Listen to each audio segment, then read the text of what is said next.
ano! A Prof. Bárbara está de volta para nós concluirmos alguns assuntos do nosso primeiro bimestre, certo? Então, para isso eu preciso que vocês abram um livro didático, que é o livro grosso, lá na página 33. Vamos relembrar um pouquinho sobre a predação, né? Existem muitas, a Prof. lê, vocês acompanhem comigo, certo? Existem muitas relações em que apenas um dos seres é beneficiado e o outro, obrigatoriamente, se dá mal.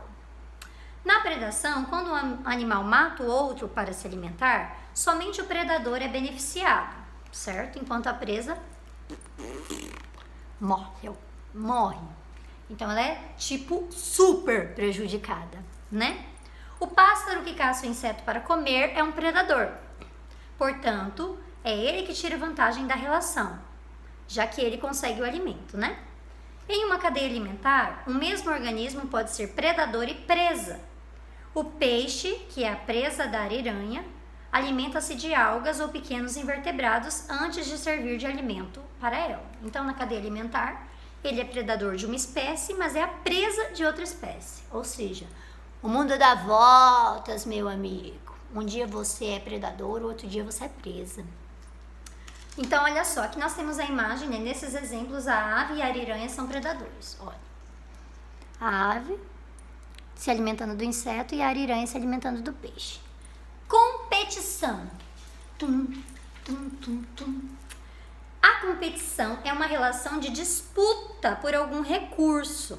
Os seres competem principalmente por água, alimento, mas também podem competir por parceiros, por abrigo, por iluminação e outros fatores que afetam a sua sobrevivência, certo? Então aqui, ó, na primeira imagem temos uma hiena e abutres competindo por uma zebra morta. Tadinha da zebra. E aqui nós temos plantas altas e plantas baixas competindo por quê? Pela luz do sol. Então elas estão competindo ali pelo elemento, pela luz do sol. Em uma floresta, as plantas normalmente competem por iluminação. As maiores levam vantagem, né? Porque elas ficam mais próximas lá. E, por vezes, aquelas que não recebem iluminação acabam morrendo. Porque a planta não vive sem iluminação, porque ela precisa do ingrediente que é a luz solar para concluir o processo da fotossíntese. Só relembrando. Página 34. Vamos relembrar aqui parasitismo. Nesse tipo de relação, um ser chamado parasita, que é aquele que incomoda e abusa da nossa boa vontade, que nem pede a nossa opinião, na verdade, vive à custa do outro, denominado hospedeiro. Então tem o parasita, que é o que só suga os recursos, os nutrientes, e o hospedeiro que está lá, sendo prejudicado. O parasita prejudica o hospedeiro ao retirar nutrientes dele, os nutrientes que seriam para nutrir o próprio corpo do hospedeiro. Existem diversos tipos de parasita. Alguns vivem fora do corpo do hospedeiro, como as pulgas, carrapatos, piolhos, e outros que vivem dentro do hospedeiro, como lombrigas. Certo? Destaque as peças do material de apoio e monte os encaixes de palavras. O objetivo é completar os espaços com as palavras que estão faltando, estabelecendo as relações ecológicas entre os seres vivos. É esta página aqui do material de apoio, ó. Tá vendo? Eu já fiz a minha. Então, nós faremos juntos agora, vocês responderão comigo, depois vocês concluirão aqui a atividade concreta. Primeiro, qual é o nome da relação que existe entre as plantas altas e as plantas baixas?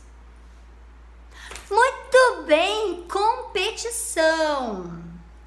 Qual é a relação que existe entre o ser humano e a lombriga? Muito bem, parasitismo.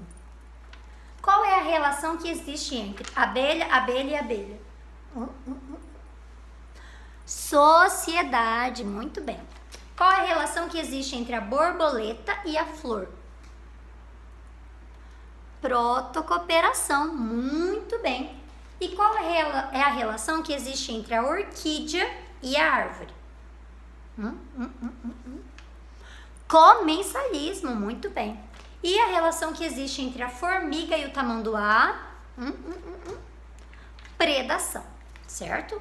Aí vocês colarão as respostas de vocês. A prof pintou com marca-texto aqui.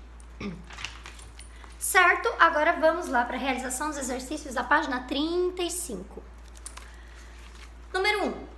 Os anus são aves que costumam se alimentar de carrapatos que ficam na pele de animais como a capivara. Letra A. Quais dos seres são beneficiados nesta relação? Então, olha só. Os anus, eles se alimentam dos carrapatos que ficam na pele do pelo da capivara, certo? Então, quais os seres são beneficiados nesta relação? Muito bem, os anus e as capivaras são beneficiados, porque os anus se alimentam desses carrapatos que estão lá, que são parasitas, que estão incomodando a capivara. Então, os anus estão recebendo o alimento e a capivara está deixando de ser incomodada pelo parasita, certo? As aves, elas se alimentam desse parasita, então elas estão ajudando as capivaras. B. Na relação entre os carrapatos e a capivara, quem se beneficia? No caso da relação entre o carrapato e a capivara, quem se beneficia é o carrapato, certo?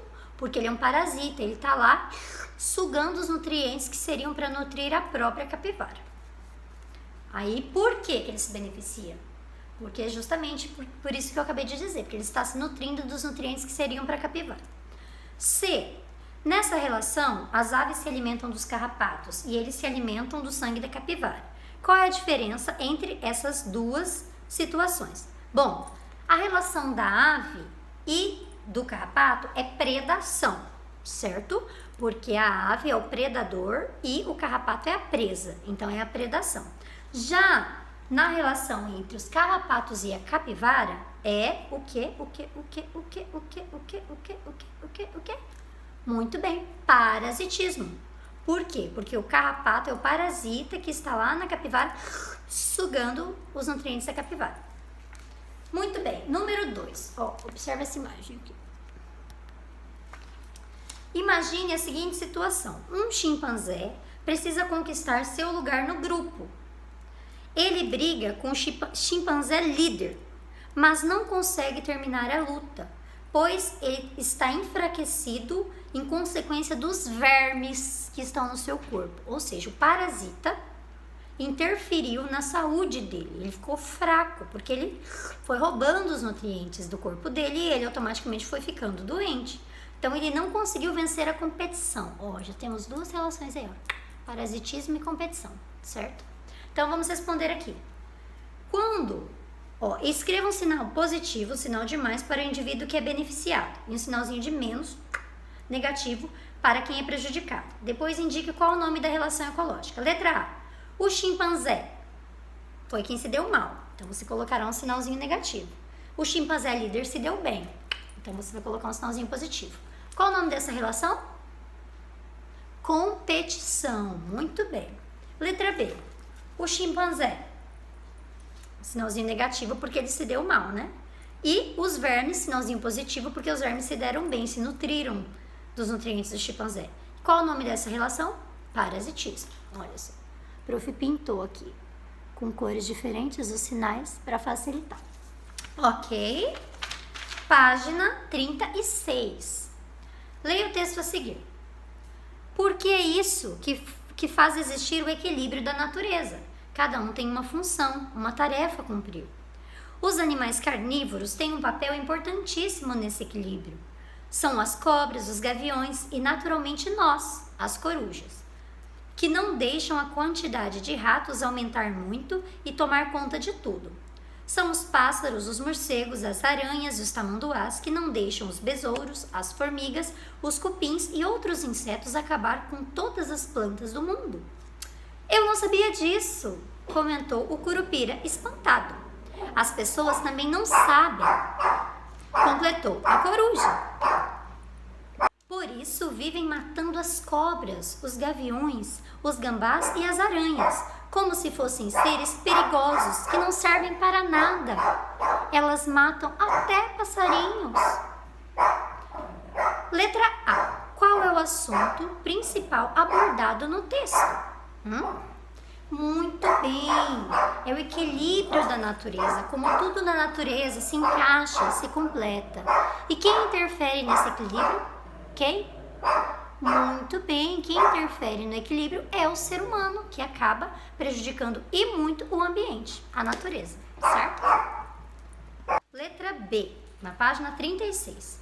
O que você diria a alguém que mata animais, como se eles não servissem para nada? O que você diria para essa pessoa? Essa pessoa que mata os animais como se eles não tivessem nenhuma importância para todo o ciclo de vida do ambiente. Como você alertaria, como você explicaria para essa pessoa que o que ela faz não é certo, que ela precisa parar? Letra C. Você já ouviu falar do curupira? Faça uma pesquisa sobre ele e registre as informações encontradas no espaço a seguir. O curupira é um símbolo do folclore brasileiro. Ele representa algo muito importante para a cultura brasileira. Então, vocês pesquisarão algumas informações sobre o curupira e registrarão aqui, certo? Muito bem. Concluindo essa página do livro didático, nós iremos para o livro de atividades. Lá na página 60, olha só. Na página 60, vocês, de acordo com esse código aqui de cima, vocês decifrarão a mensagem aqui de baixo. Informação importante. Você sabia? As abelhas produzem o mel a partir de uma substância líquida e doce produzida pelas flores, chamada néctar. Na colmeia, as abelhas transformam o néctar em mel, que serve para alimento das abelhas. Para alimento para as próprias abelhas. 4. Qual a importância das abelhas para as flores? Por que as abelhas são importantes para as flores? Nós estudamos isso lá no segundo ano. Muito bem, porque as abelhas são agentes polinizadores, elas polinizam o ambiente. Quando elas sugam o néctar da planta, quando elas voam de volta para o seu destino, elas acabam deixando cair esse néctar que auxilia na reprodução, no surgimento de novas flores. Então, elas são agentes polinizadores, porque elas vão auxiliando no surgimento de outras plantas, certo? Na próxima página, página 61, analise as imagens e escreva o nome da relação que se estabelece entre os seres vivos, representados em cada uma delas. Depois identifique as relações do mesmo tipo entre as imagens da tira lateral, recorte-as e colhe-as nos locais adequados. Então, olha só. Essa primeira imagem aqui são cupins. Os cupins vivem em sociedade. Então, você escreverá aqui embaixo da imagem dos cupins, sociedade. Letra B. Abelhas e plantas. Que relação ecológica é essa? Muito bem. Protocooperação. Então, você escreverá na letra B, protocooperação. Letra C. O cão e a pulga. Muito bem. Parasitismo. Você escreverá parasitismo. Letra D. Tubarão e rêmora. Qual é? Comensalismo. Letra E. Urso e peixe. Qual é a relação? Predação. Muito bem. E letra F. Árvores. Árvores altas e plantas baixas. Competição. Então, relembrando, sociedades são quando os indivíduos têm as suas atividades divididas e um depende do outro e vivem em harmonia, né? Protocooperação é quando um depende do outro e os dois se beneficiam. Parasitismo é quando um se beneficia dos nutrientes do corpo do outro e o outro pode acabar adoecendo com isso. Então, só tem um beneficiado. Tubarão e a rêmora, eles representam o comensalismo, onde um se beneficia e o outro não está nem aí. Não se prejudica, mas também não tem um benefício. Urso e peixe, predação, onde um é o predador e o outro é o alimento. Então, só um beneficiário também. E aqui as árvores, que é a competição, onde elas disputam os recursos. E, automaticamente, uma delas, né, um dos membros da competição vai se dar melhor que o outro.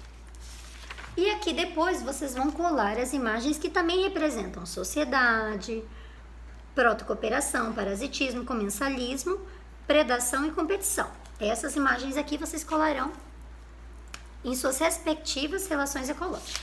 E aqui na última página, vamos lá, página 62. Considerando os exemplos de relações ecológicas apresentados na atividade anterior, lá na página 61, responda as questões propostas. A.